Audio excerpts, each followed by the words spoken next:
Bien, je propose donc de reprendre pour la deuxième session, donc intitulée Diversité culturelle, ethnicité, race. Et je suis ravi donc d'accueillir dans cette session trois éminents collègues, enseignants-chercheurs, qui vont donc déplier les questions sensibles qui croisent donc la diversité culturelle, l'ethnicité et la race. Je dois dire un mot en préambule quand même sur le terme de race et l'inquiétude évidemment qu'il suscite. Avec le conseil départemental de 93, je ne vous cacherai pas que lorsqu'ils ont vu le titre de session, ils ont vu le terme race, ils ont fait un bond en quelque sorte, et leur idée première c'était de supprimer ce terme. Il a fallu évidemment négocier en disant que précisément ce terme il était là pour être interrogé et qu'il était évidemment intéressant. Hein. On sait évidemment la place qu'a occupé dans la première moitié du XXe siècle la question de l'eugénisme, la question donc de la Shoah, du régime nazi et toutes les dérives, etc. Et que depuis en Europe, évidemment, le terme de race, contrairement aux États-Unis, est évidemment comme une sorte d'interdit. Mais s'il n'existe pas de race humaine, évidemment, au sens biologique, et qu'on sait que ce n'est pas du tout un concept fondé scientifiquement, il n'empêche que ce terme race, que le terme racisme existe bel et bien dans la société, et que ce serait justement une des clés d'interprétation de certains rapports sociaux. Et évidemment, nous sommes justement là pour en discuter en particulier dans cette session. Et donc, je voudrais d'abord commencer par introduire notre première communication, donc, qui sera une communication, une anthropologie donc, de la lutte sénégalaise entre tradition et modernité par Cher Tidiane Van, maître de conférence donc, en STAPS à l'Université de Franche-Comté, auquel je laisse la parole immédiatement. Bonjour à tous et merci d'abord à Gilles et aux organisateurs pour l'invitation.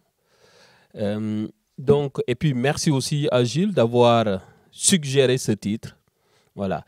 Dès le départ, pour positionner, durant ma thèse, j'ai commencé à m'intéresser un peu à l'approche anthropologique. Donc, mais dans un premier temps, je n'étais pas du tout un anthropologue de formation.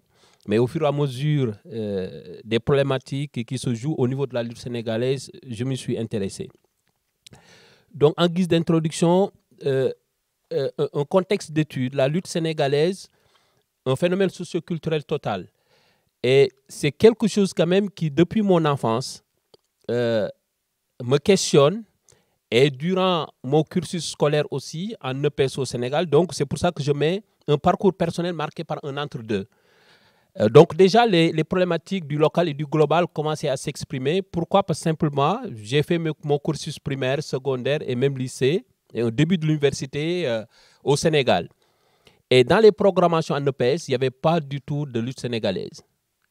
Donc il y avait l'ensemble des sports modernes, donc liés aussi à la colonisation, mais par contre, pas de lutte sénégalaise.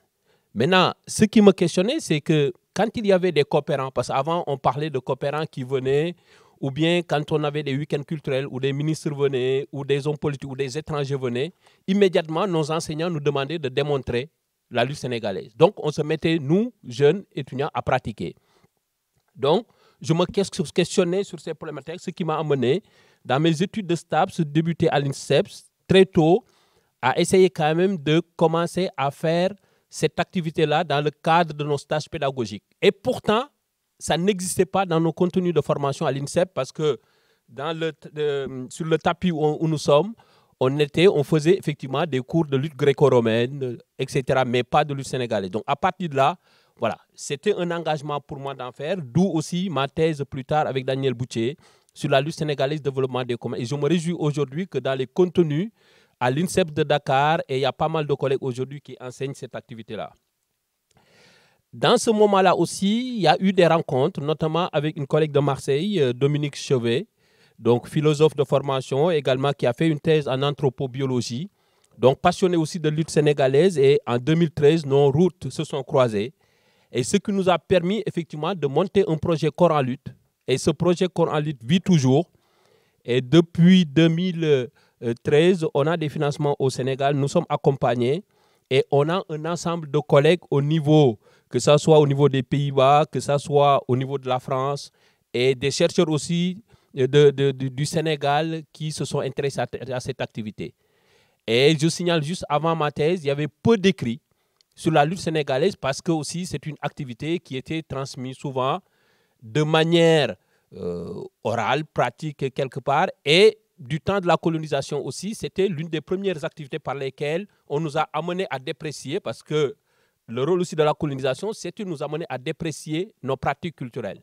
Donc d'où l'introduction du football, basketball, etc. Et donc de quoi parle-t-on? Donc quand je parle de la lutte sénégalaise, je reviens juste en arrière sur celui-là. Par exemple, là vous voyez cette manière de se mettre en avant, cette chorégraphie. Donc là c'était Yekini. Tout à l'heure notre collègue a parlé de Yekini. Yekini fut le roi des arènes, actuellement il a arrêté. Mais sa démarche, sa manière de bouger son corps est typiquement de l'ethnie sérère dont il est. Donc la problématique ethnie, nous les lutteurs même utilisent ça. Donc l'ethnie c'est quelque chose au Sénégal. D'ailleurs, entre les cousins, c'est un moyen même de se taquiner. Donc c'est quelque chose aussi qui est utilisé par les Sénégalais eux-mêmes. Contrairement par exemple à ce lutteur un peu plus moderne, qui est aujourd'hui l'actuel roi des arènes, qu'on appelle Modou Lo. Donc lui, il a aussi révolutionné la lutte. Donc il a révolutionné la lutte. Par contre, ces chorégraphies que vous voyez, on ne peut pas détecter un ancrage ethnique, contrairement aux autres les lutteurs des années 80. Donc ici, on est vraiment sur ce qu'on parlait d'une forme de métissage, et j'y reviendrai un peu plus tard. Donc en tant que chef de file, le combat, avant le combat, forcément, il y a ces chorégraphies, cette expression, cette mise en avant, par exemple, la mise en scène du corps, la mise en scène aussi de la culture, qui font partie aussi du timing, même avant le combat. Et tous ces aspects-là, tout à l'heure, lui, le jour de son combat, c'est Modou Lo contre son adversaire qui est là, qu'on appelle Bombardier. Bombardier, et puis les lutteurs aussi, ils utilisent des noms de scène. Bombardier, B52, Tonnerre, des choses comme ça. Parce que simplement, dans la pensée mystique, ils pensent que si les gens connaissent leur vrai nom, les marabouts peuvent avoir un effet sur eux. Vrai ou pas, mais en tout cas, beaucoup de lutteurs dans nos entretiens nous ont parlé de ces aspects-là. Donc même au moment, ce que vous voyez avec le sable, là c'est dans le stade national, le stade Léopold, c'est le stade de Demba Diop, ce combat, et souvent on amène du sable au milieu du terrain, parce qu'ils ne vont pas lutter sur le gazon, parce que pour eux c'est un peu glissant. Et il n'y a pas de différence aussi de poids. Donc ce qui fait qu'on utilise des coups issus de la boxe, il y a les prises sur tout le corps, ce qui fait que finalement les Sénégalais vont se dire, écoute, c'est un sport typiquement de chez nous. C'est un sport de chez nous. Et avec l'ensemble de ces pratiques mystiques sur lesquelles je vais revenir tout à l'heure. Et le combat dure, aujourd'hui, avant c'était 3 rounds de 15 minutes, mais au fur et à mesure, ils ont descendu, maintenant c'est 2 rounds de 10 minutes. Et sur ces rounds-là, l'espace, c'est 30 mètres de diamètre.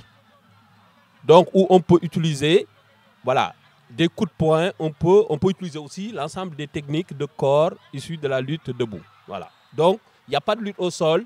Là, Bombardier avait gagné ce combat-là, était roi des arènes, mais Modou Lo s'est vengé plus tard. Donc, du coup, sur ces quelques images, on voit que la lutte est toujours en relation avec un contexte socio-culturel. Donc, forcément, les problématiques de tradition, modernité, donc, se posent dans cette activité-là, parce qu'on est ni à la fois dans un sport, typiquement. Pourquoi je dis ça? Parce que dans le cadre des autres sports au Sénégal, comme le football, il y a le football navétane, l'ensemble des autres pratiques, la mise en avant des pratiques mystiques, des pratiques rituelles est interdite. C'est-à-dire, si on voit une équipe creuser le sol pour mettre, par exemple, des gris-gris, comme on l'appelle, ils sont sanctionnés. Mais par contre, dans le cadre de la lutte sénégalaise, l'absence de ces pratiques-là, des fois, on va dire que le lutteur n'est pas sérieux, il ne s'est pas bien préparé. plus on en met, plus on pense que le combat il est bien préparé et que le lutteur il est sérieux. Donc du coup, c'est toujours aussi fabriqué par des gestes, vous l'avez vu sur les chorégraphies, c'est toujours aussi entre une pratique corporelle traditionnelle et des exigences aussi de la pratique sportive de haut niveau. Et c'est aussi une pratique qui est insérée dans des territoires souvent handicapants. Par exemple, aujourd'hui, c'est un Dakar, dans la banlieue de Dakar, aujourd'hui, c'est une pratique où l'ensemble des lutteurs aujourd'hui, qui sont des lutteurs professionnels, qui gagnent leur vie là-dedans, la majeure partie habitent dans ces territoires, dans la banlieue dakaroise. Et donc, du coup, pourquoi ma question, c'est simplement comment à la fois la lutte sénégalaise façonne et est façonnée par les contextes sociaux, culturels, dans lesquels elle s'exprime et dans les contextes aussi nous vivons. Et comment comprendre, interpréter cette activité sous l'angle de l'anthropologie. Et l'anthropologie avec ses outils, que ce soit méthodologique à travers ses démarches ethnographiques, l'observation participante, les entretiens qu'on mobilise, également sur le plan conceptuel que je ne développerai pas ici, les notions d'acculturation, de culture, les notions d'identité. Donc tout ça aussi sont mises en avant. Et du coup, le plan, je vais essayer aussi de passer sur ces 7 points-là pour éclairer un peu mon propos en pensant par les enjeux autour de la sportivisation pour montrer la spécificité de l'activité, la place des objets, les notions de technique corporelle et également tout ce qui touche la médiatisation de l'activité. Donc, sur ces photos, vous voyez qu'effectivement, on voit qu'il y a dans cette activité physique, parce que quand on parle de lutte sénégalaise aussi, avant c'était une lutte ethnique. La lutte était organisée avant, il y avait une lutte qu'on appelait sans frappe. Et cette lutte-là était organisée durant l'hivernage, parce qu'au Sénégal, il pleut 2 mois. Et quand il pleut, c'est le temps des récoltes. Et quand les lutteurs, les jeunes qui pratiquaient ces travaux champêtres-là, quand il y avait par exemple un bon cru, c'est en ce moment-là on organisait effectivement les combats de lutte et c'était un moment de festoyer et de se mettre en avant. Effectivement, ça permettait aussi aux jeunes de rentrer dans la case des adultes. Et donc, en fonction des ethnies, effectivement, l'accoutrement, les objets utilisés étaient spécifiques. Et l'utilisation des rituels avait à la fois, c'est symbolique, ça a du sens dans l'activité, parce que les lutteurs eux-mêmes se disent il faut être physiquement prêt 50% et mystiquement prêt 50%. Et le fait aussi, durant les combats, les lutteurs, par exemple, ils prennent aujourd'hui dans les réseaux sociaux, ils font appel à leur ethnie d'origine. Par exemple, l'ensemble des coins du Sénégal où il y a les ethnies, ils vont les lister pour leur dire que j'attends vos prières, j'attends vos engagements, il faut nous aider, etc. etc. Donc c'est un moyen à la fois de protection pour eux, d'héritage, d'identification, et également il y a une logique aussi de gagner et de perdre. Mais par contre, sur l'analyse, on voit qu'il y a deux aspects contradictoires qui se jouent ici. D'une part, l'affirmation antagoniste des différences ethniques, donc culturelles, contre l'uniformisation. Parce que quoi qu'on dise dans cette activité-là, si je parle de lutte sénégalaise maintenant, je parle que de la forme qui est codifiée, qui fait que les lutteurs peuvent gagner des cachets. Par exemple, un lutteur aujourd'hui sur un combat peut gagner environ 150 000 €. Donc, ça veut dire qu'un professeur d'université, pendant des années au Sénégal, n'arrivera pas à cette somme. Et dans le contexte du Sénégal, même le football, la lutte est aujourd'hui mieux payée dans le contexte du Sénégal que le football. Donc, la tendance est inversée. D'où les jeunes, avant les jeunes ne s'adonnaient pas à cette activité parce qu'on disait que c'était une activité réservée aux gens qui ont échoué, aux gens qui n'ont pas de perspective dans la vie. Au contraire, maintenant, il y a des étudiants même qui s'adonnent à cette activité-là parce qu'il y a l'appât du gain. Donc, c'est une pratique sportive dans le contexte du Sénégal, quelque part, mais de notre côté aussi, une pratique où s'exprime un ensemble de différences. Donc, il y a à cet égard, cette activité-là permet de voir comment sont respectées à la fois les identités et comment se jouent également les échanges interculturels entre diversité et altérité. Un autre élément aussi sur la persistance de ces pratiques, est-ce une lutte ethnique? D'une part, on sent que dans une lutte ethnique, sportive, et simplement, je vous donne ici les lutteurs, par exemple, parce que je vais arriver sur la place du corps, dans les années 1975-85, là, on voit ici sur ce photo les deux lutteurs qui étaient les plus grands champions de l'activité. Donc, celui de gauche ici, c'est celui qui est dans les années 75-80, c'est le premier à avoir un cachet de 2 millions de francs CFA à l'époque. Mais aujourd'hui, les cachets sont à hauteur de 150 millions ou 100 millions de francs CFA. Et complètement, on voit aussi que la musculature, la transformation, parce que là, on avait des lutteurs qui s'entraînaient des fois 2 fois par semaine, mais aujourd'hui, les lutteurs sénégalais professionnels s'entraînent 3 fois. Le matin, ils vont aller dans les dunes de sable. À 10h, ils sont plutôt sur des salles de musculation, vers 10h, 11h. Et l'après-midi, vers 17h, ils vont faire le contact. Et du coup, il y a l'historien dans nos entretiens qui me disait, prenez l'habillement des lutteurs. Il y avait une 50 d'années. Quand le lutteur venait, il avait son accoutrement, il avait ses pagnes, ses ngemb. Le ngemb, c'est le pagne qu'on noue autour de la taille. Et on les reconnaissait par le rythme des tam-tams. C'est dommage aujourd'hui qu'on a un nivellement vers le bas. Ce qu'il me disait vraiment, et d'ailleurs, il donnait l'exemple de Tyson. Ici, la problématique ethnique, effectivement, de différenciation ethnique s'exprime et est acceptée. Concernant les objets, si je prends cet objet-là, parce que quand il parlait de rythme de tam-tam, vous voyez ici, on montre que le tam-tam avait un sens, et ce tam-tam-là, dans l'histoire, était apparu du temps des royaumes du Sénégal, et effectivement, ça servait au roi. Ça servait au roi, par exemple, ça faisait son appel quand il y avait des problèmes. Ensuite, chez les Wolofs, l'ethnie des Wolofs, le tam-tam aussi était utilisé à la fois pour permettre au roi de faire appel, de communiquer, un deuil, un mariage, etc., en fonction du rythme. Et les lutteurs aussi, on les reconnaissait comme ça. En fonction de l'ethnie, quand le lutteur, quand les gens entendaient simplement les tam-tams, les rythmes, on savait qu'il y a tel champion qui arrivait.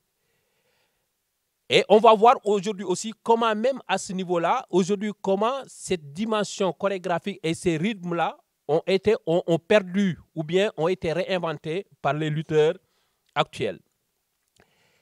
Et on a aussi une forme de technicité, et là c'est un clin d'œil à mon ami Jules Ulrich sur la notion de technicité, effectivement, qui renvoie à une forme particulière de rationalité qui met en synergie des éléments de connaissance, d'expérience.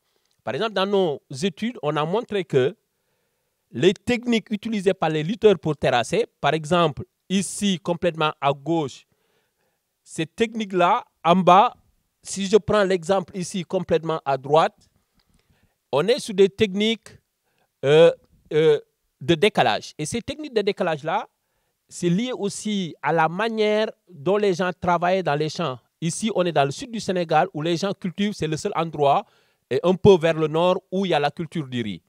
Et donc, le fait de planter et de tourner, par exemple, ce qu'ils appellent le kandiado, ça leur donnait des compétences énormes au niveau de la technique, par exemple, sur les demi-souplesses, également les techniques de décalage. Et de notre côté aussi, dans le Foni, toujours dans le sud, il y avait l'utilisation du dokodon, c'était une hache qui permettait, et chaque fois, ça donnait, il labourait la terre avec, et ça donnait une musculature du train supérieur, et eux, l'ensemble des techniques d'arraché, ils étaient très forts là-dessus. Merci. Et du coup, si je passe, on voit que finalement, le corps est devenu vraiment dans cette activité un enjeu fort. Et c'est devenu un corps à la fois ressource, on l'a montré dans nos travaux, un corps aussi qui est de communication, également d'identification. Et d'ailleurs, sur l'évolution, quand notre historien disait qu'il y a des emprunts, par exemple, dans les années 2000, Tyson est le premier, lui, il est venu en disant que moi, je suis là, c'est le premier à avoir fait des études, à avoir le bac, et qui s'adonne, par exemple, à l'activité lutte, qui dit, moi, je suis là pour le business. Et donc, il a commencé, il s'appelait Tyson, en identification à Mike Tyson, et il venait dans la lutte avec ce drapeau. Et finalement, tout le monde criait au scandale. Et de notre côté, pour le répondre, il y a certains lutteurs qui venaient avec le drapeau sénégalais. Donc, vous voyez qu'il y a une expression des identités. Et aujourd'hui, quand on voit l'évolution, ici, je vous ai mis la dernière photo en bas à gauche, c'est le père et ses 2 enfants. Et quand on voit les coiffures, aujourd'hui, même le fait d'avoir un style, d'être stylé dans la lutte, les lutteurs, ils le disent, ça vous permet aussi de pouvoir avoir des combats. Parce que le lutteur, finalement, c'est lui-même qui se vend dans cette activité. Donc, le lutteur, il est auto-entrepreneur de soi.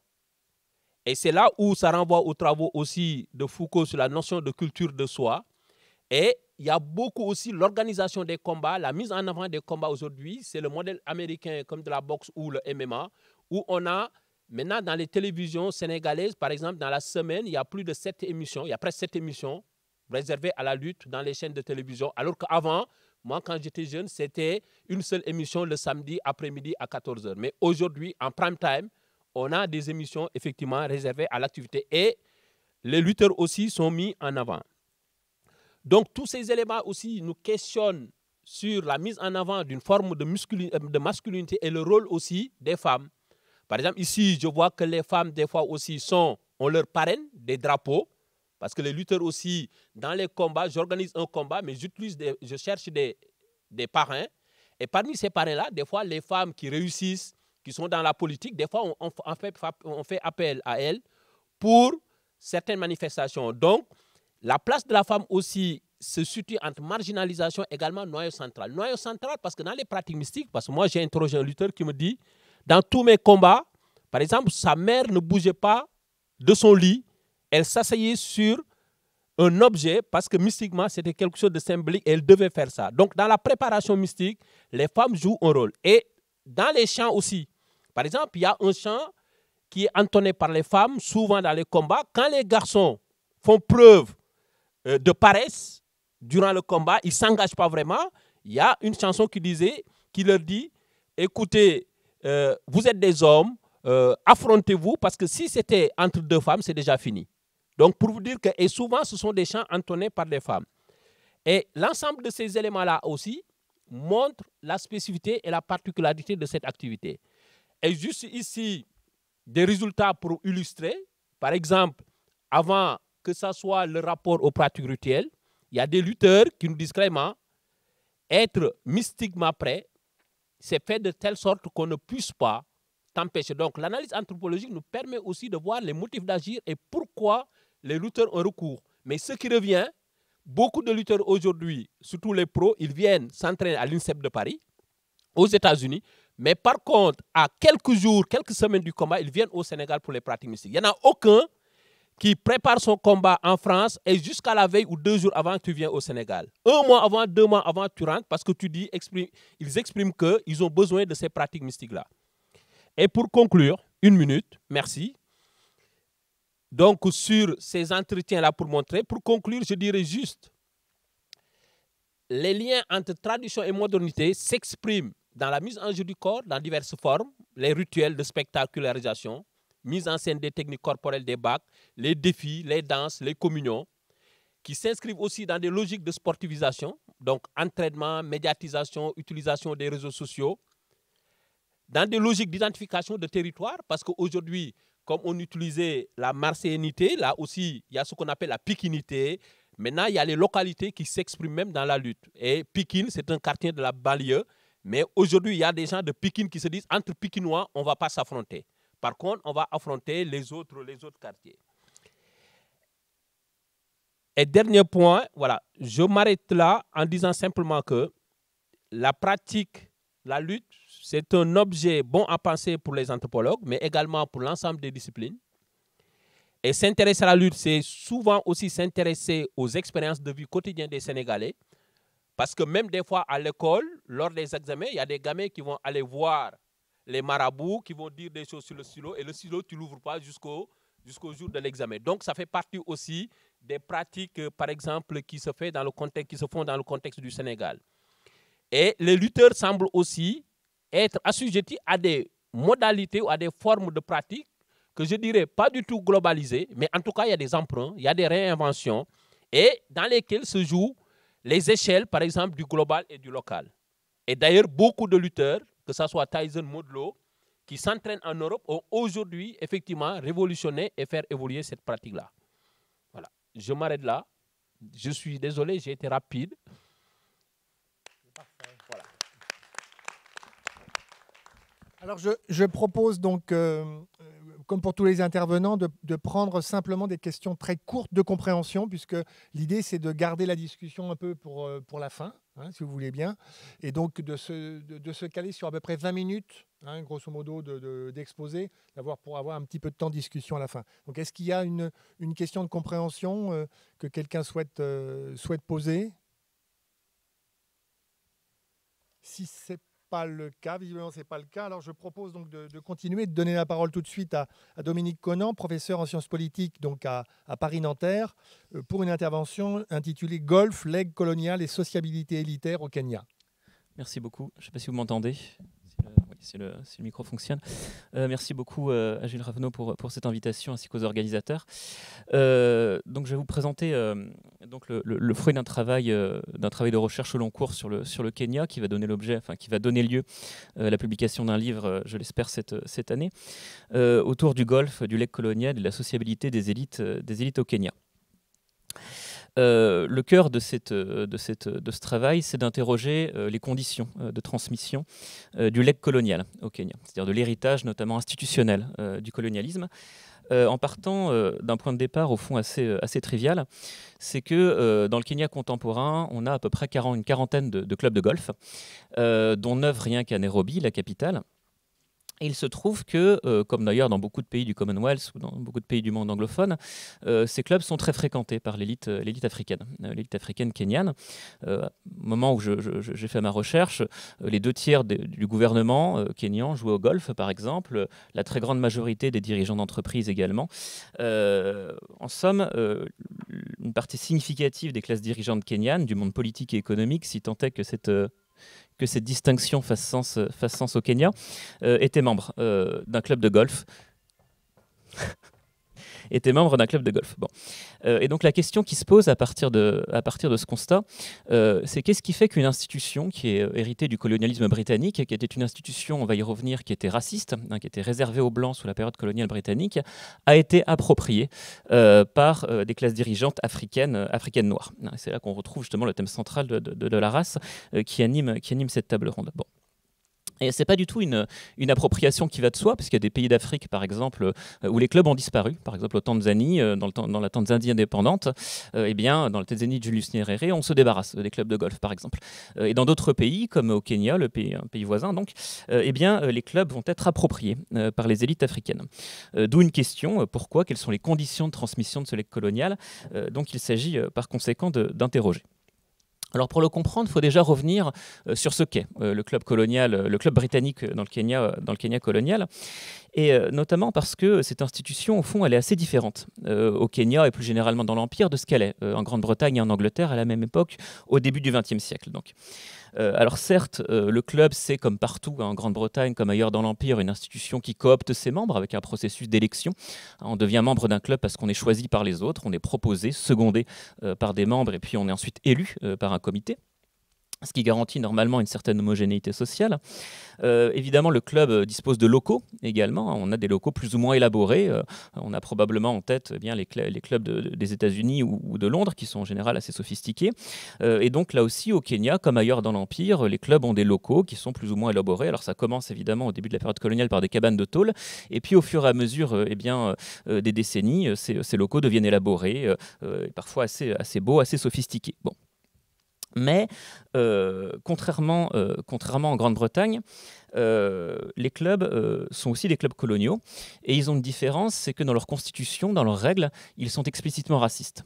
C'est-à-dire que le club colonial au Kenya, pour être membre d'un club, il faut être blanc. C'est explicitement écrit dans les règles. Les clubs ont des règles d'admission, et il est écrit qu'il faut être de pure ascendance européenne pour devenir membre d'un club, que ce soit un club de golf ou un club de cricket par exemple, au Kenya. Donc les clubs sont racialement homogènes. Le club est une institution qui est explicitement raciste dans le Kenya colonial, et donc on joue au golf, au polo, exclusivement entre blancs. Alors parallèlement, il y a un monde des clubs indiens qui se développe, mais qui lui aussi est racialement homogène, et chacun en quelque sorte fait du sport dans son coin. Bon.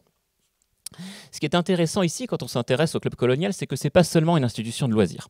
Alors certes, officiellement, le club est fait pour se divertir, il est fait pour que l'on puisse boire des verres ensemble et faire du sport, et notamment du golf, mais surtout, le club colonial, c'est le centre de la vie sociale de la colonie, hein, véritablement.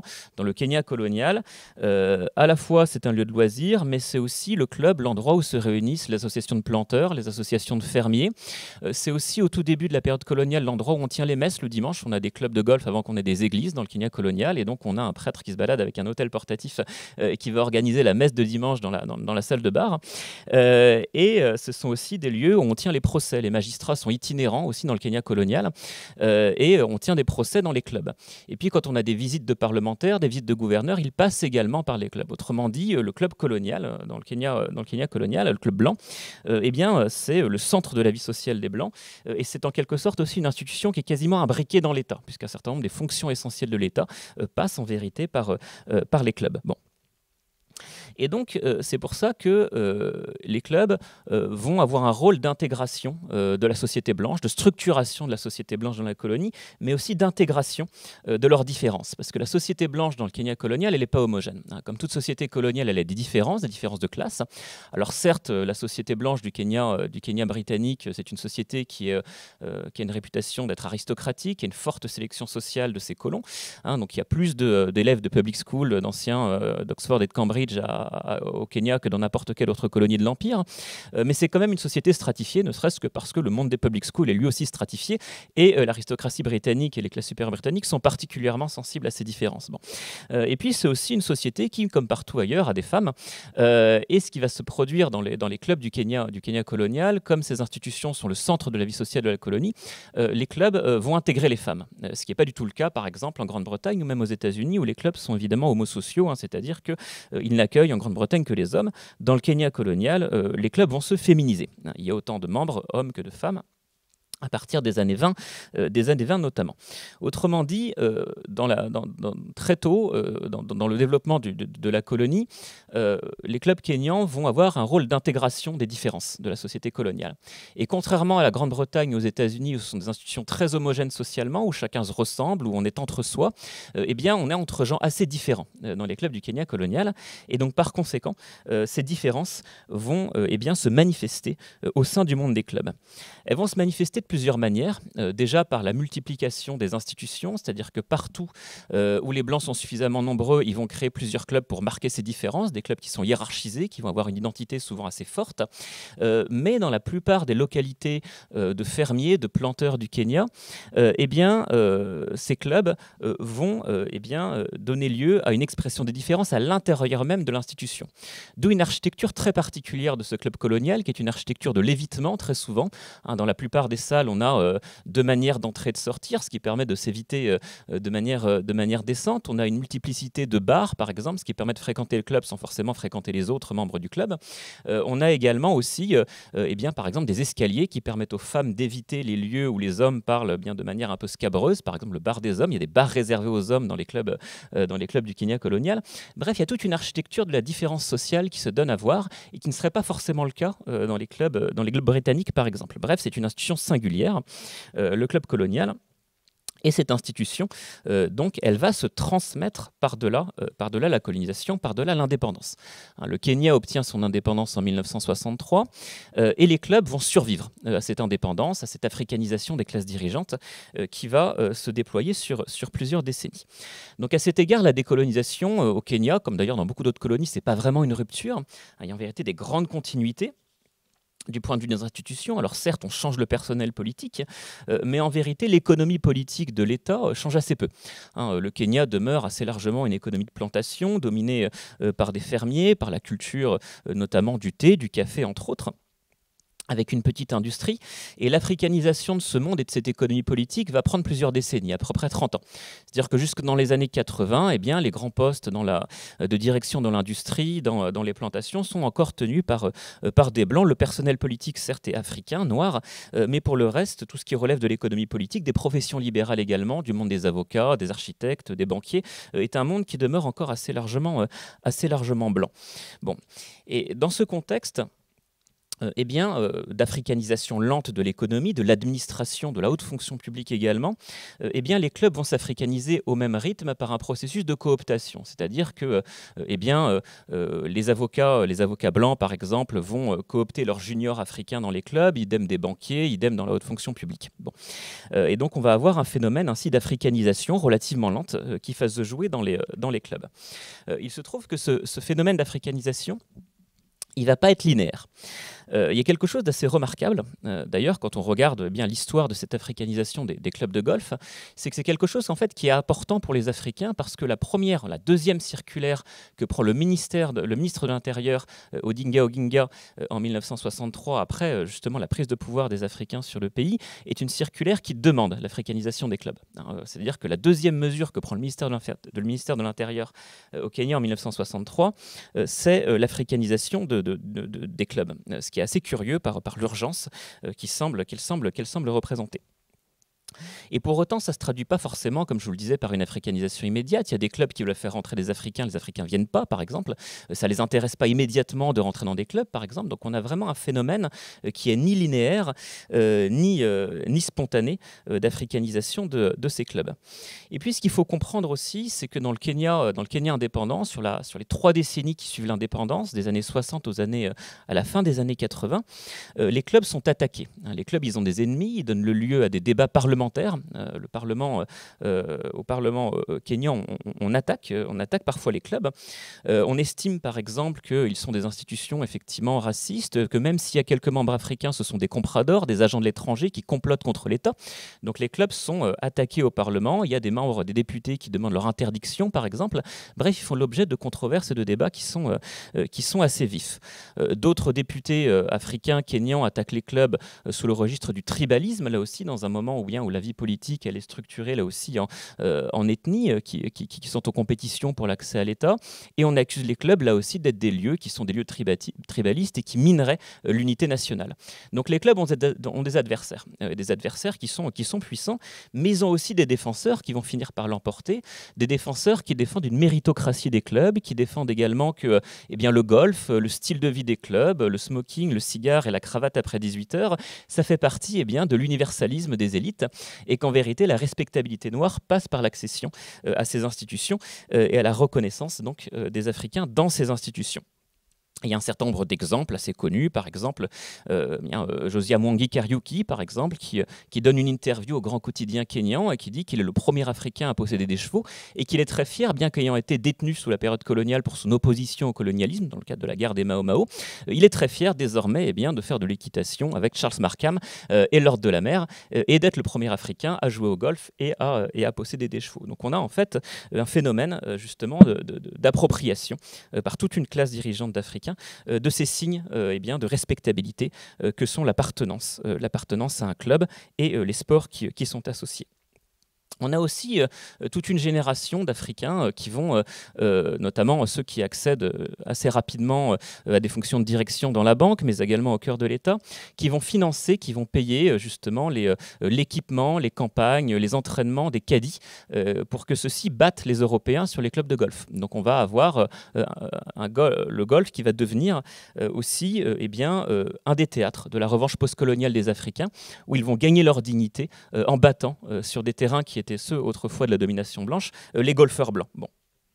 Donc les clubs vont aussi être, en dépit de leurs oppositions, des théâtres donc, de la revanche postcoloniale, une revanche chabolique mais très forte, puisque on a toute une génération d'Africains qui vont essayer de battre les Blancs sur ces terrains de sport par lesquels autrefois ils étaient humiliés. Ce qu'il faut comprendre dans ces principes de transmission du golf, du monde des clubs, c'est que c'est un processus qui dans l'ensemble est assez éclaté, qui s'est déroulé en plusieurs vagues, selon plusieurs déterminants, avec des oppositions parfois fortes. On a des vagues d'africanisation dans les 60, d'autres dans les années 80 avec des déterminants qui sont différents, mais qui donne en tout cas aujourd'hui un paysage de clubs, une quarantaine de clubs de golf donc au Kenya aujourd'hui, qui est très largement africanisé. Bon. Pour autant, la race, elle n'a pas du tout disparu dans ce processus d'africanisation. Elle est en vérité encore très présente dans les clubs. Les clubs sont encore aujourd'hui des institutions racistes, mais sur un mode très différent de ce qu'ils étaient sous la période coloniale. Là où, sous la période britannique, les clubs étaient interdits aux Noirs et aux Indiens et réservés aux Blancs, aujourd'hui, la race est encore très visible, mais d'une manière différente. Déjà parce que, dans le processus d'africanisation des clubs, le racisme s'est traduit par des déplacements. C'est-à-dire qu'au fur et à mesure de l'africanisation de certains clubs, les Blancs les ont quittés pour se retrouver dans des clubs où ils étaient encore entre eux. Ça s'est joué à Nairobi, par exemple, où au fur et à mesure des entrées africaines, les derniers Blancs ont peu à peu quitté les institutions pour se réunir dans les institutions les plus prestigieuses, le Muthaiga Country Club, le Karen Country Club, et s'y retrouver entre eux. Ça s'est joué également en province, où au fur et à mesure de l'africanisation des clubs, dans des petites villes ou dans des villes moyennes, les Blancs, là aussi, ont quitté les clubs, parfois en prenant avec eux et en embarquant avec eux tous les artefacts de leur domination passée, les vieilles coupes, les portraits qui étaient accrochés au mur, pour se réfugier dans des clubs où ils étaient encore majoritaires, sinon très nombreux. Bon. Au point, par exemple, dans la vallée du Rift, au moment de l'africanisation du club de Nyahururu, anciennement Thomson Falls, les Blancs partent avec toute la mémoire finalement de la colonisation blanche avec eux, les portraits, les coupes, les vieux clubs de golf qui étaient attachés au mur, et s'en vont donc se réfugier au club de Njoro où ils sont encore en majorité. Et les Africains, en prenant le pouvoir et le contrôle du Nyahururu Country Club, vont tout simplement détruire l'ancien clubhouse et en construire un nouveau pour effacer finalement cette marque de la domination coloniale. Bon. Donc on a ces phénomènes-là qui se jouent en vérité dans tout le pays par des déplacements qui sont déterminés par un racisme fort, latent et réaffirmé. Bon. Ça se joue aussi le racisme, la reproduction du racisme, sa réinvention, sa réactivation par des compromis. Par exemple, quand le Karen Country Club brûle, un soir d'un nouvel an en 1977, un incendie détruit ce club prestigieux de la banlieue de Nairobi, dans lequel on a encore on a seulement quelques Africains qui sont membres et une très grande majorité de Blancs. Il se trouve que les Blancs, qui n'ont pas forcément les moyens de reconstruire le clubhouse, ont besoin d'argent pour reconstruire le clubhouse. Et les quelques Africains qui sont membres, on a parmi eux Mwai Kibaki, qui deviendra président du Kenya par la suite, qui est à l'époque directeur de la Banque centrale, propose avec quelques amis de financer la reconstruction du clubhouse parce qu'ils sont plus riches que les Blancs. Et le compromis qui se fait, c'est que les Africains disent on veut bien financer la reconstruction du clubhouse du Karen Country Club, mais on veut contrôler le club, on veut avoir la présidence, on veut avoir le contrôle de la section de golf, et on veut une dernière clause, on veut pas d'Indiens. Bon. Et ce racisme-là va se réinventer. On va interdire les Indiens au Karen Country Club de manière informelle parce que le racisme est interdit dans le Kenya indépendant. Mais par contre, le comité d'élection des nouveaux membres va interdire que des Indiens deviennent membres du club. Donc le racisme se réinvente ainsi, prend de nouvelles formes, se réactive par ce type de compromis raciaux entre blancs et noirs sur la reconstruction donc d'un club. Bon. Et puis le racisme aujourd'hui, on le voit, ou la race, on la voit aussi dans l'espace. Je vous le disais, et c'est pour ça que j'ai insisté là-dessus dans la première partie sur le club colonial, le club c'est une institution de la différence, beaucoup plus qu'en métropole ou aux États-Unis. Et donc, tout ce qui permettait la cohabitation décente par l'évitement des hommes et des femmes, par exemple, des différents statuts sociaux dans la société blanche, va être réactivé là aussi dans le Kenya contemporain, dans les clubs qui sont partagés entre différents groupes raciaux pour permettre justement leur cohabitation sans fréquentation. Par exemple, dans le club de Nandi Hills, dans la vallée du Rift, on a, lors de la Club Night, qui est la soirée où se réunissent tous les membres du club, dans le restaurant, les Blancs qui viennent en famille, avec les poussettes, les enfants, qui sont le personnel des plantations, et dans le bar, on a les hommes noirs qui viennent boire des verres. Bon. Ces gens jouent ensemble au bingo, par exemple, avec le secrétaire du club qui est à Califourchon sur le passe-plat, qui est la seule fenêtre qui communique entre ces deux salles. Et au moment où, vers 21h, 22h, les Blancs s'en vont, les Africains mettent de la musique Kikuyu et se mettent à danser, de la musique Kalenjin et se mettent à danser, et organisent donc une soirée dancing maintenant que les Européens, les Blancs sont partis, quoi. Donc on a, et ça dans tous les clubs, une fréquentation des lieux qui est profondément racialisée. Même dans la salle de bar, les Blancs socialisent entre eux, les Indiens socialisent entre eux, et les Africains socialisent entre eux, et c'est vrai dans absolument tous les clubs. Bon. Donc la race ainsi, elle se donne à voir dans l'espace. Il y a vraiment une géographie racialisée de la sociabilité de clubs qui perdure encore aujourd'hui et qui est extrêmement visible. Bon. Et puis, ce qu'il faut comprendre aussi, c'est que l'africanisation des clubs, elle s'est aussi manifestée par l'entrée en club des différences et des distinctions internes aux sociétés africaines. Les clubs, ils sont ethnicisés aussi, par exemple. Je donne un exemple, parce qu'il ne me reste plus forcément beaucoup de temps pour en parler, mais dans des clubs qui sont partagés entre plusieurs ethnies africaines, le contrôle du club, c'est quelque chose de déterminant parce qu'on a accès aux ressources du club. Or, quand on contrôle un club, quand on est président d'un club, on peut tout simplement employer des gens de son village, de sa famille, et un changement de contrôle d'une ethnie sur un club contre une autre, par exemple, ça aboutit au changement de tout le personnel du club. C'est parfois 200 personnes qui vont ainsi prendre la coloration ethnique de celui qui la dirige, exactement comme ce qui se joue, par exemple, pour le contrôle de l'État ou de n'importe quelle, en vérité, entreprise. Donc les Africains sont rentrés dans les clubs en y important également leurs propres distinctions, notamment les distinctions ethniques. C'est vrai également de la génération.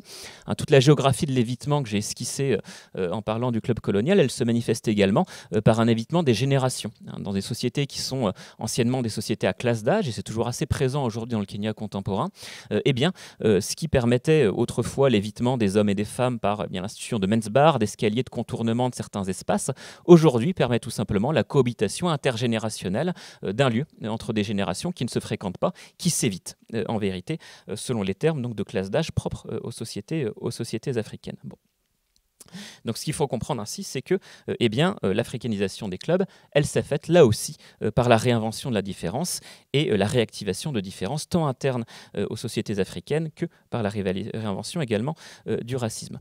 Très brièvement en conclusion, une conclusion assez en deux temps, un point assez classique en vérité. C'est de dire que l'africanisation de ces clubs, elle a été en vérité assez partielle. Les clubs ont effectivement été colonisés par les Africains, mais d'une manière assez partielle. Il y a tout un ensemble d'activités qui ont disparu, tout un ensemble de sports qui étaient pratiqués par les Européens qui ont disparu. Ils y sont entrés évidemment avec leurs propres distinctions, avec évidemment des codes sociaux et des référentiels qui sont propres à l'historicité même des sociétés africaines, la génération de l'ethnie, d'où une africanisation partielle, incomplète de ces lieux, en dépit des apparences.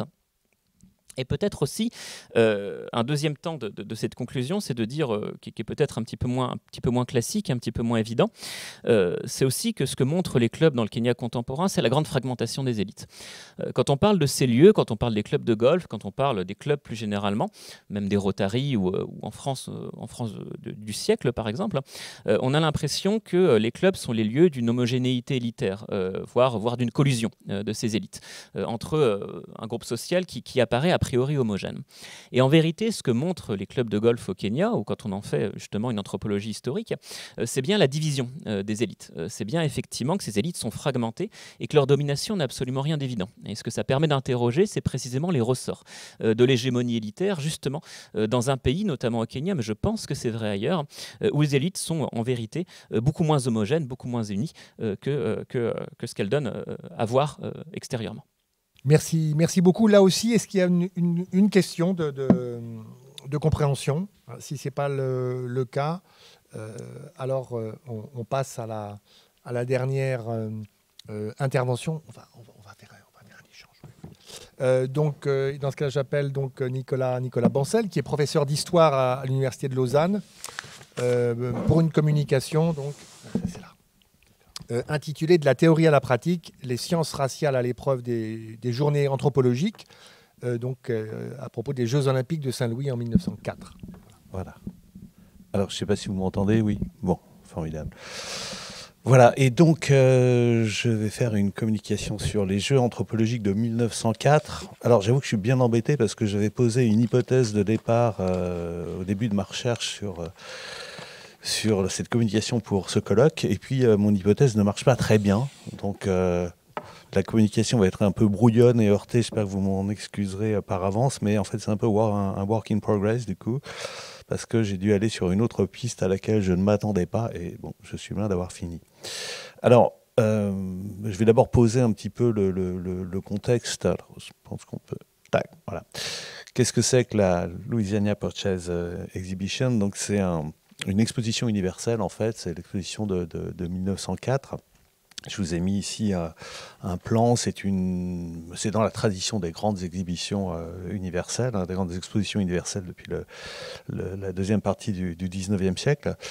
Celle-ci est particulièrement importante. On a à peu près 1500 bâtiments qui sont interconnectés par plus de 120 km de routes, de chemins, etc. Il faut à peu près une semaine pour visiter au pas de charge, on va dire, tous les bâtiments. Il y a 43 des 45 États américains qui sont représentés à l'intérieur de l'exposition.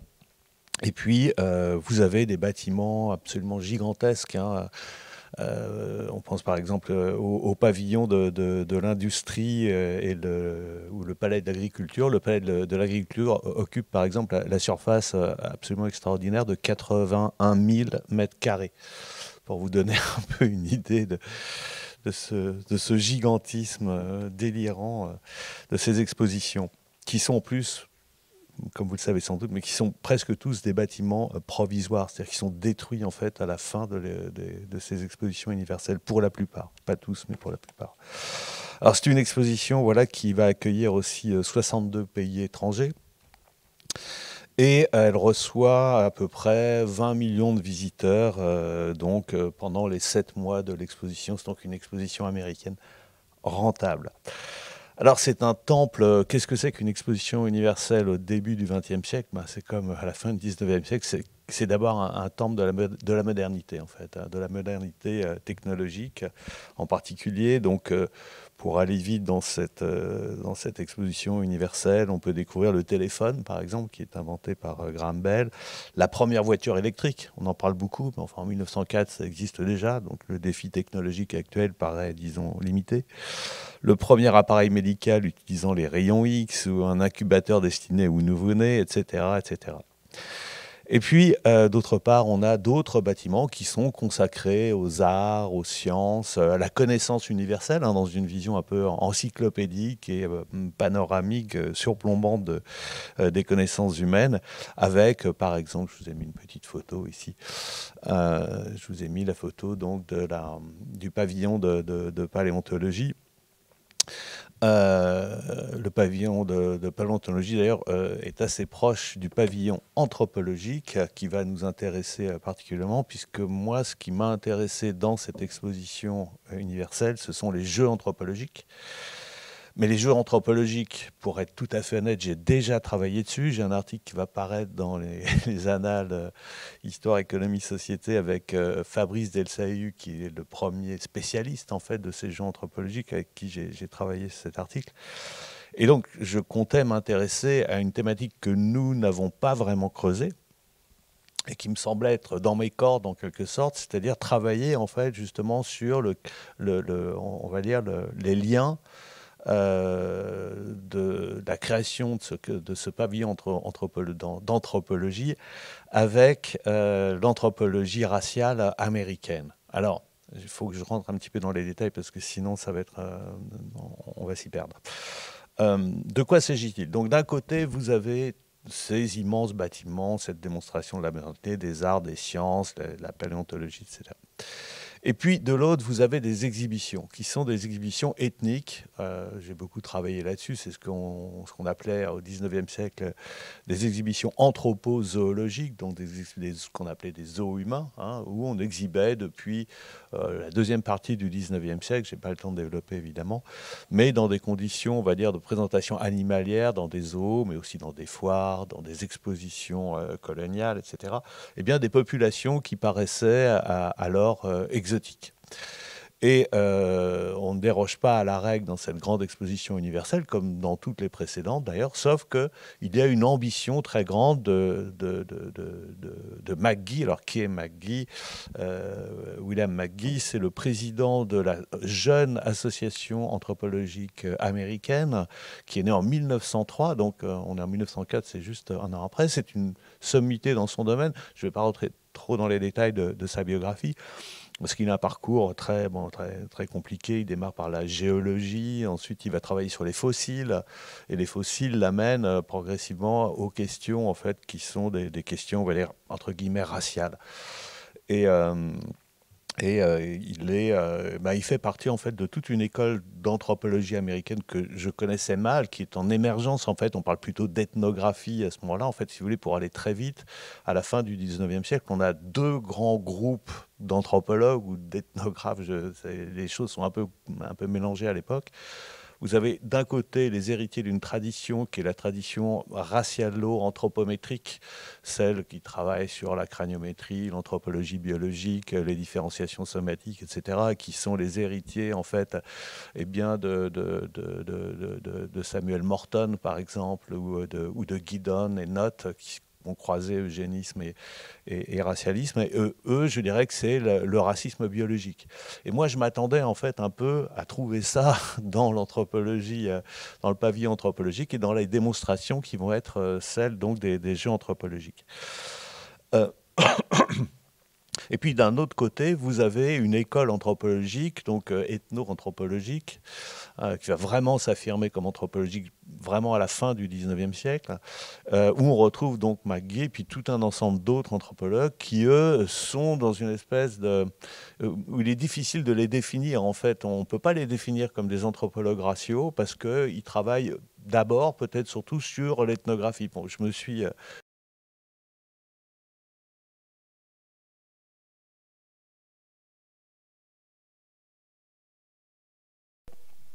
Pour McGee, son texte, par exemple, sur les Dakota ou son texte sur les Sioux, elle a publié plus de 300 articles dans des revues scientifiques, mais il y en a à peu près 35 qui concernent vraiment les ethnies, et il s'intéresse particulièrement aux ethnies amérindiennes. Et voilà, et puis quelques-unes aussi au Mexique, qui sont aussi des ethnies amérindiennes par ailleurs. Et quand on lit ces deux articles, donc j'ai lu un petit peu en détail, ben on s'aperçoit que ce qui l'intéresse d'abord, lui, c'est de faire... Il utilise pas toujours du matériel empirique, d'ailleurs, où son matériel empirique est très rapidement récolté. Il utilise beaucoup des études extérieures et il fait une espèce de synthèse. Mais ce qui l'intéresse, lui, c'est vraiment de travailler sur les catégories, on va dire, de l'anthropologie même contemporaine, les liens de parenté, la question de la production des artefacts, l'organisation sociale, les hiérarchies internes, etc. Donc, on a un travail véritablement ethnographique ou peut-être de synthèse ethnographique, où les questions somatologiques, les questions d'anthropologie raciale sont finalement relativement marginales. Par exemple, dans l'étude sur les Sioux, vous avez 2 pages seulement sur 125, si je me souviens bien, 2 pages seulement qui sont consacrées aux caractéristiques somatiques des Sioux.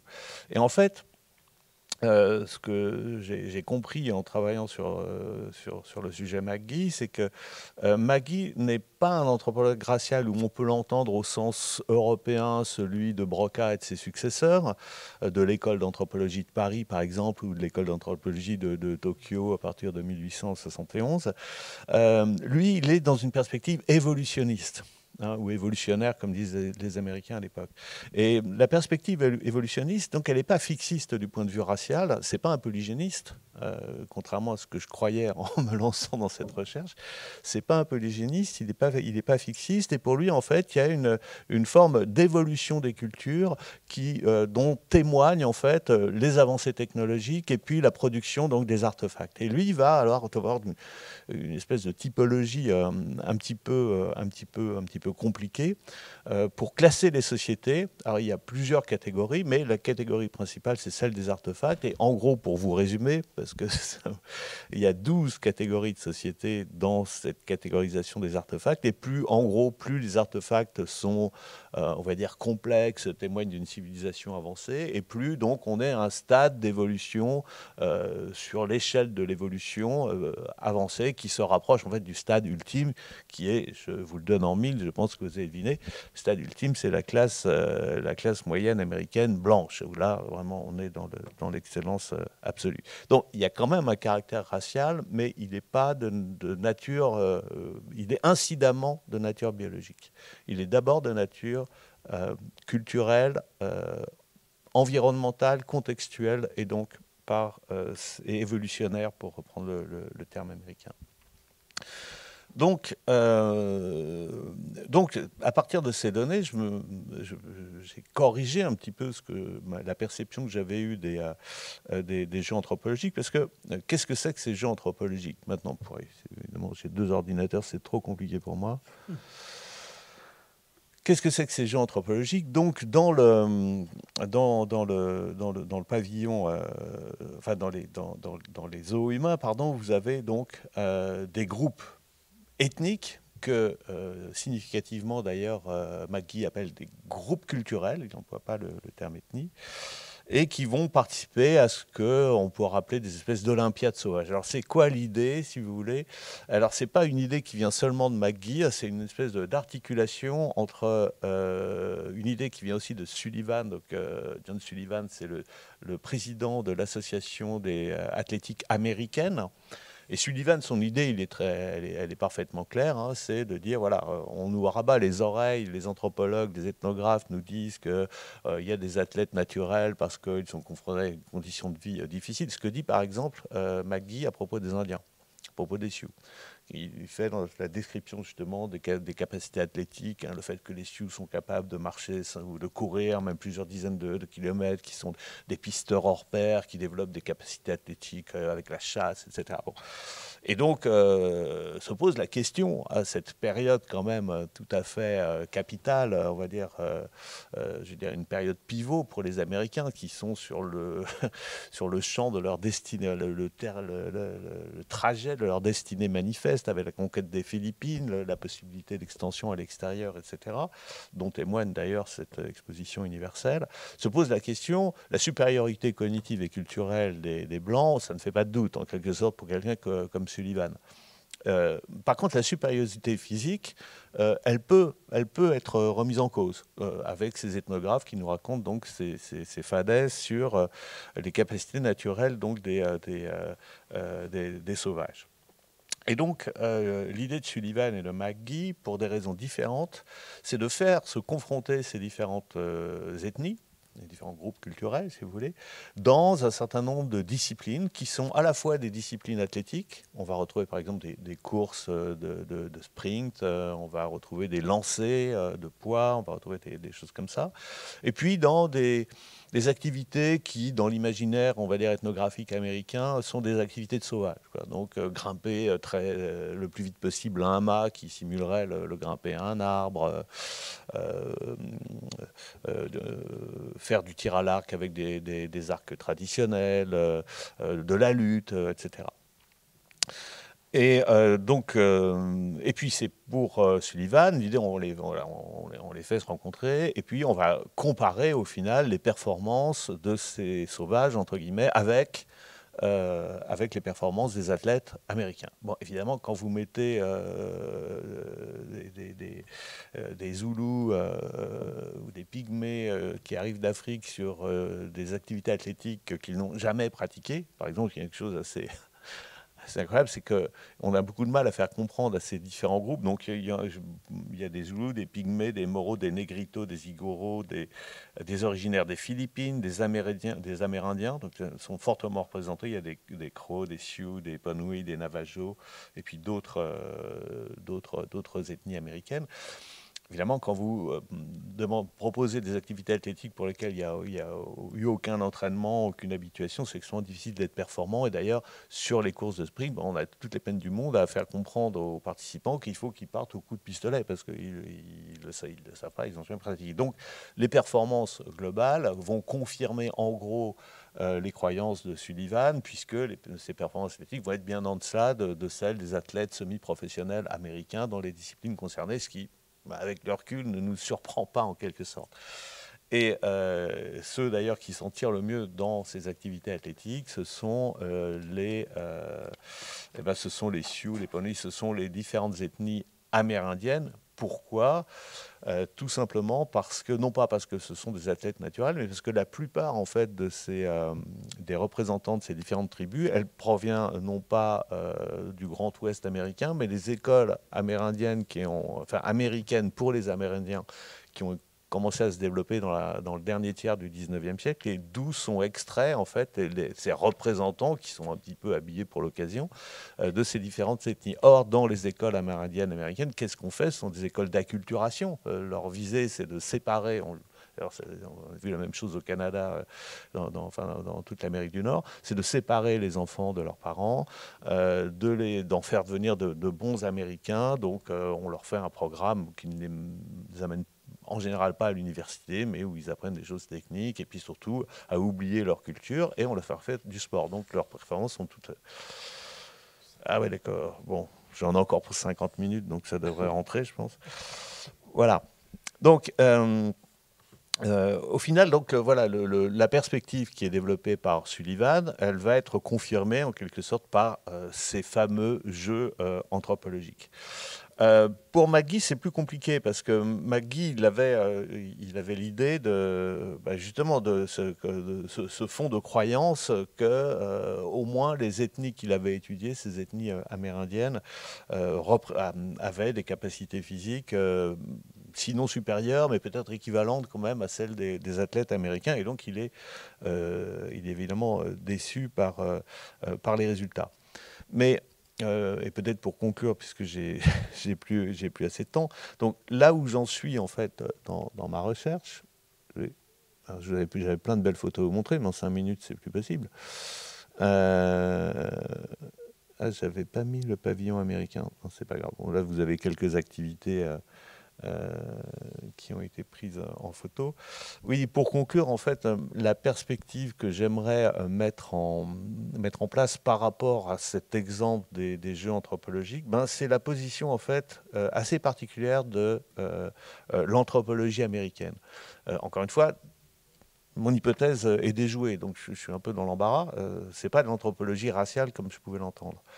Mais ce qui est très intéressant, me semble-t-il, c'est que ce que j'ai pu découvrir, c'est que l'anthropologie raciale américaine est relativement marginale et que par contre cette anthropologie, on va dire, ethnographique, mais qui est un peu entre deux eaux, entre l'ethnographie et puis quand même des références à la somatologie, à l'anthropologie biologique, elle se trouve à un moment aussi de bascule précisément au début du XXe siècle aux États-Unis.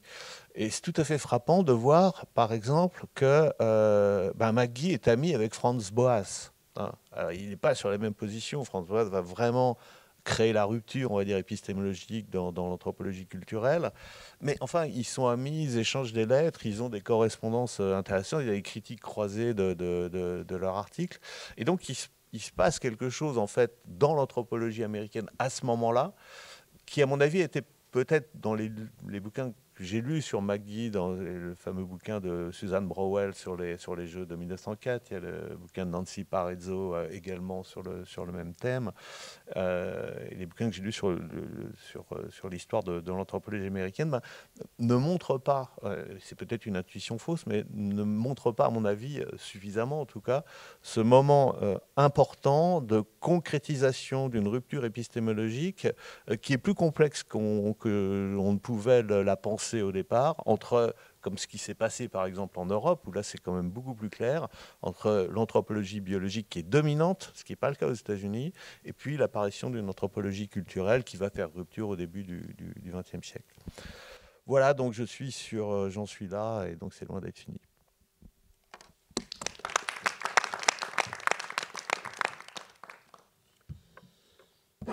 Merci Nicolas d'avoir tenu le temps.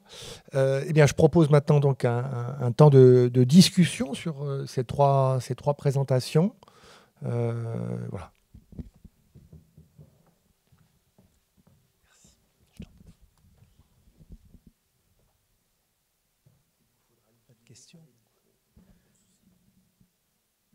S'il n'y a pas de questions, je peux peut-être en poser une, Gilles.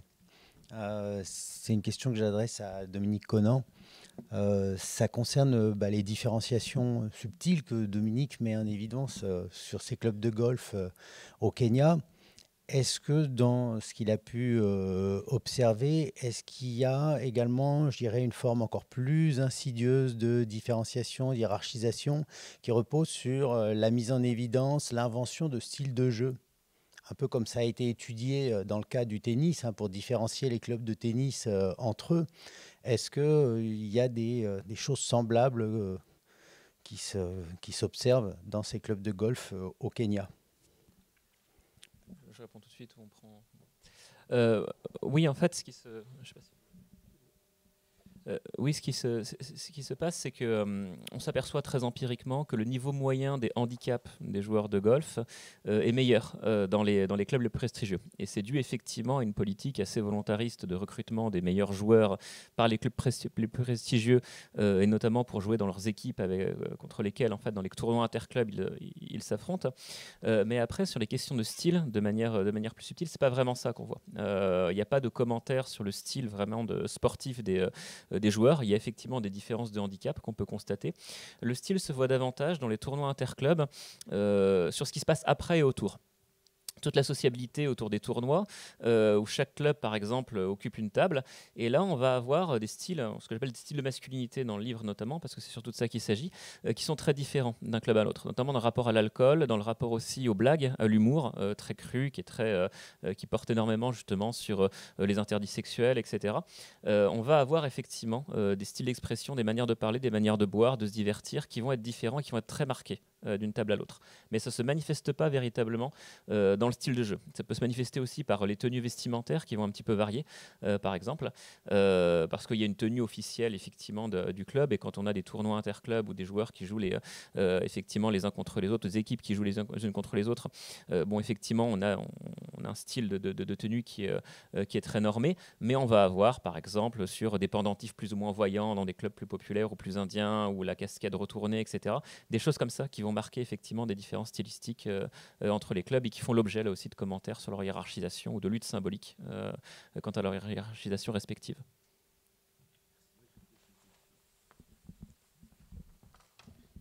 On est sur l'histoire du golf, je trouvais tout à fait intéressant.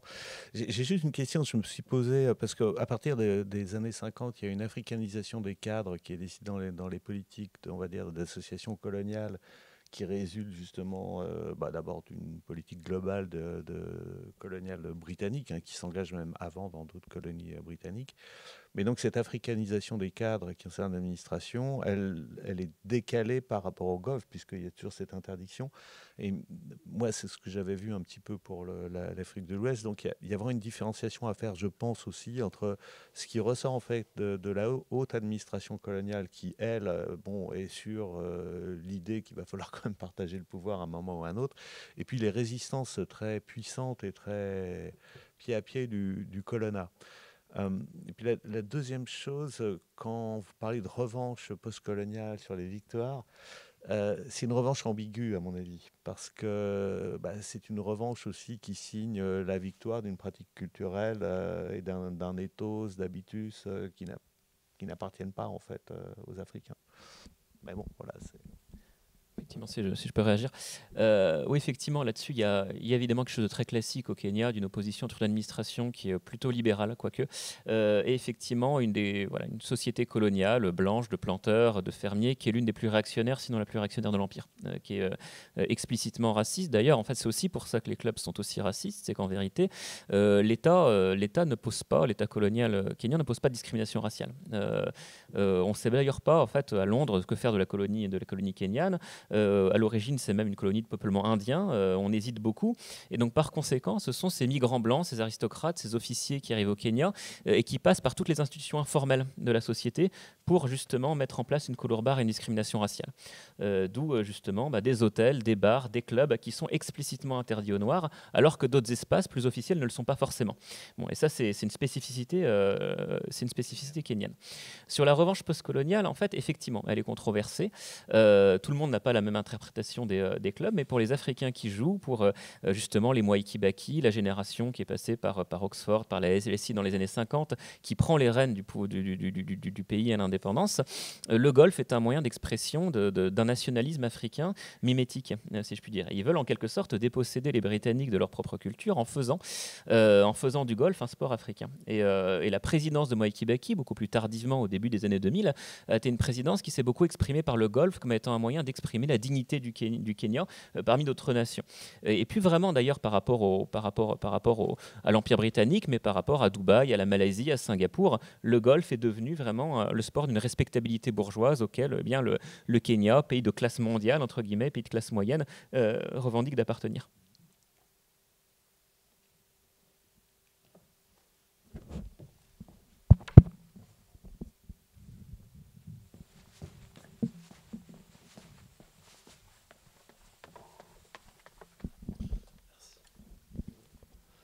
Oui, bonjour. Merci pour cette intervention. J'avais une question pour Cheikh à propos de la lutte sénégalaise. Et en fait, je me suis demandé, parce que vous avez à un moment donné expliqué que au Sénégal, finalement, aujourd'hui, la lutte sénégalaise était beaucoup plus rémunératrice que le football. Et d'une certaine manière aussi, c'est une pratique qui ne nécessite pas de partir. Là où dans le football, il y a une aspiration au départ et à la migration. Et là, dans la lutte sénégalaise, avec toute une grammaire de l'authenticité, même si en fait elle est en diminution, il y a aussi le fait de pouvoir, d'une certaine manière, réussir chez soi. Et donc, de quelle manière il y a une imbrication entre cette mobilité sociale et immobilité spatiale. Merci pour votre question. Et d'ailleurs, dans le contexte du Sénégal, il y a une expression qui est utilisée depuis des années, la lutte ou la pirogue. La lutte et la pirogue. Donc, ça veut dire que finalement, la lutte, quelque part, a un effet de stabilisation ou bien d'ancrage des jeunes, de certains jeunes qui étaient destinés à l'immigration, même si il y a les vagues immigratoires, etc., qui continuent. Mais ce qui est extraordinaire dans cette activité-là, c'est qu'à un moment donné, parce qu'avant, effectivement, du temps de la colonisation, on était sur une dépréciation de nos cultures, hein, parce qu'avant même les élites sénégalaises, quand on parlait de ces années 60, parce que je ne l'ai pas dit aussi dans l'histoire, la première personne qui a commencé à amener, par exemple, les cachets dans la lutte sénégalaise, c'était un Français qui s'appelait Maurice Jacquin, qui a vu l'activité se développer. Et un jour, il a organisé dans une salle de cinéma les premiers combats avec entrée et payé. Et au fur et à mesure maintenant, les élites, quand ils venaient, ils mettaient tout le temps des costards. Mais il y a un moment de bascule où, effectivement, il y a une forme de prise de conscience, par exemple, que finalement, dans l'échiquier sportif du Sénégal, c'était la seule activité, quelque part, qui avait un caractère d'enracinement, d'ancrage. Et du coup, il y a bon nombre de jeunes, dans les années 2000, avec surtout Tyson. Moi, je pense que la bascule aussi, c'est du côté de Tyson, quand il est venu et il a dit aux jeunes, il a amené les jeunes à se décomplexer. Et d'ailleurs, il y a François Havard qui a fait une thèse là-dessus et pas mal d'articles qui s'appelait Boulfalé. Boulfalé, ça veut dire qu'on s'en fout, on ne s'en occupe pas, quoi. C'est-à-dire, ici, moi, je suis là, je suis jeune. Dans cette activité, il y a de l'argent à se faire. Il a commencé à amener un look, un style. Et donc, les jeunes, cette période-là aussi coïncidait avec Dakar, où il y avait beaucoup d'agresseurs et d'agressions. Et comme par miracle, tous les agresseurs, à l'époque, bon nombre d'agresseurs encore, se sont reconvertis en lutteurs. Et donc, ça a devenu un appât, un ancrage. Maintenant, l'autre élément qui se joue, c'est vrai que ça permet de fixer, mais sauf que aussi, on l'a montré dans notre article avec Dominique Chauvet de 2022, où effectivement, c'est comme un peu le football aussi, parce qu'en France, par exemple, ou en Europe, il y a beaucoup de jeunes qui souhaitent devenir professionnels, vivre de son activité. Mais quand même, quand on parle au Sénégal des VIP, c'est-à-dire les gens qui, c'est une dizaine, une quinzaine. Mais malgré, et souvent, les jeunes, il y a bon nombre de jeunes qui souffrent. Mais l'autre élément qui est important, c'est qu'il y a un partage aussi des richesses, parce qu'il y a une forme de solidarité, des rapports sociaux qui font que même un lutteur, par exemple, fait vivre une partie de son écurie. Donc, il y a ces enjeux-là qui font que les jeunes s'y retrouvent et c'est un rêve, quoi, au fait. Il y a un rêve de réussite qu'on retrouve uniquement aujourd'hui dans le cadre du Sénégal et en restant dans ce pays-là, parce que voyager aussi en Europe, il y a les risques en prenant l'immigration illégale. Pour avoir des visas pour venir en Europe pour continuer, c'est très compliqué. Donc, effectivement, entre ces deux choix, la lutte a trouvé un terrain effectivement, qui permet aux jeunes de s'ancrer. Mais c'est une logique très intéressante à étudier, effectivement.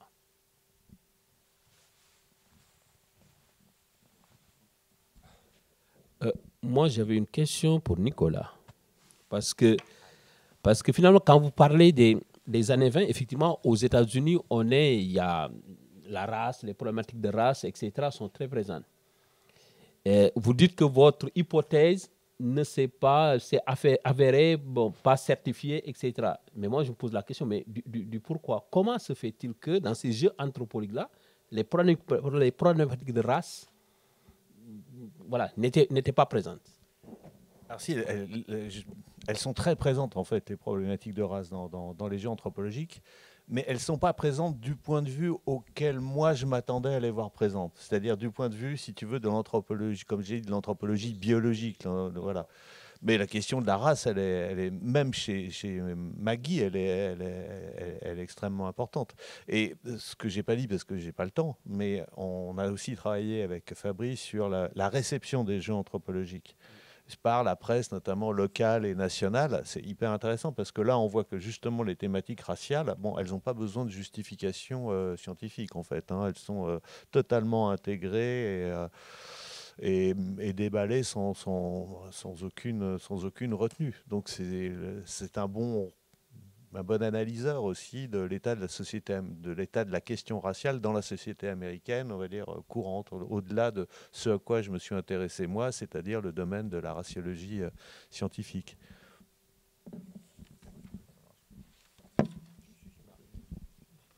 Oui, une question simplement pour Nicolas Borsel. Est-ce que il y avait des indigènes, des Indiens qui participaient au marathon? Est-ce que c'est à la même période que celle que vous envisagez ou bien est-ce... Alors ça, c'est pour les Jeux Olympiques de 1904, il n'y a pas d'Indiens qui participent au marathon. Par contre, c'est assez marrant, vous me posiez la question. Enfin, marrant. Disons que c'est opportun parce que on manque de candidats en fait dans les épreuves athlétiques. Il faut savoir que je crois qu'il y a 640 athlètes et il y a 520 athlètes qui sont des athlètes américains. C'est les Jeux Olympiques où il y a le moins de nations représentées. Il y a 12 nations représentées, alors qu'il y en a 20 en 1900, il y en aura 22 en 1908. Et donc, en fait, on va faire appel à deux Sud-Africains. Je me souviens plus de quelle ethnie, mais ils font partie d'une exhibition ethnique pour participer au marathon parce qu'on manque de candidats. Mais c'est un exemple, je dirais, voilà, c'est anecdotique, entre guillemets, mais à ma connaissance, on ne fait pas appel aux Indiens à ce moment-là. Je ne sais plus à quelle période c'est, en quelle année.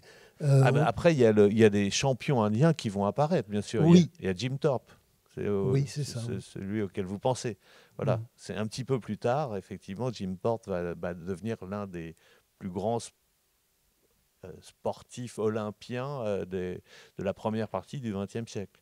Il vient d'être réhabilité, je crois, il y a 5 ans, il a été réhabilité dans le palmarès olympique, puisqu'il avait été exclu pour cause de professionnalisme, je crois, dans fin des années 20. Il faudrait que je vérifie, je me souviens plus exactement de la date de son exclusion. Alors, une question supplémentaire. Juste avant, il y avait un Aïnou qui tirait avec un arc. Ce qui m'a frappé, d'ailleurs, c'était la beauté de sa cape avec des inscriptions, enfin un décor extraordinaire. Mais qu'est-ce que voulait dire cette l'Aïnou qui tirait à l'arc en 1904 Alors pourquoi on importe des Aïnous? Ça aussi, désolé, je vais retarder le moment du repas là, parce que je peux partir un quart d'heure sur les Aïnous, mais je vais être très très rapide. Pourquoi on invite des Aïnous? Parce que à la naissance de l'école d'anthropologie de Tokyo dans les années 1800, c'est 1872 si mon souvenir est bon, ou 61, je me souviens plus. En fait, à quoi vont s'intéresser les anthropologues raciaux japonais? Alors les anthropologues raciaux japonais, il n'y a pas de tradition d'anthropologie raciale au Japon. En fait, ils se sont inspirés. Il y a des ethnologues japonais qui sont allés étudier l'anthropologie raciale à l'école d'anthropologie raciale de Londres et de Cambridge. Et ils sont revenus en fait avec les méthodologies et les savoirs de l'anthropologie raciale européenne en fait, qui est très active à ce moment-là, hein, qui est très puissante. Et ils s'intéressent à quoi on s'intéresse en Europe? On s'intéresse aux sauvages, entre guillemets, africains, les plus proches, les plus colonisables ou colonisés. Et les Aïnous, c'est une population de l'île d'Hokkaido. Oui. Bien sûr, vous connaissez évidemment. Et ils sont considérés dans l'ethnographie comme une race primitive, en tout cas une population primitive, comme peut-être des ancêtres, et il y a tout, là aussi je n'ai pas le temps d'entrer les détails, mais les races, dans certaines théories, peuvent être les témoignages en fait, d'évolution de l'humanité dans sa phase qui va du paléolithique jusqu'au temps présent, en quelque sorte. Et les Aïnous sont donc considérés comme des sauvages de l'intérieur, en quelque sorte. Et donc, c'est l'anthropologie raciale japonaise qui va se focaliser sur les Aïnous, donc là, avec des mesures anthropométriques, craniométriques, etc. Et cette troupe d'Aïnous, elle va être présentée dans une grande exposition à Tokyo en 1898. On va les retrouver ensuite en 1904. Et ils sont dans une autre expo, je me souviens plus de la ville, mais voilà, ils représentent toute une race spécifique, exotique, comme on l'a vu sur la photographie, et tout à fait caractérisée du point de vue raciologique. C'est pour ça qu'ils sont là. Oui, d'ailleurs, les Aïnous ne pouvaient pas être instituteurs longtemps.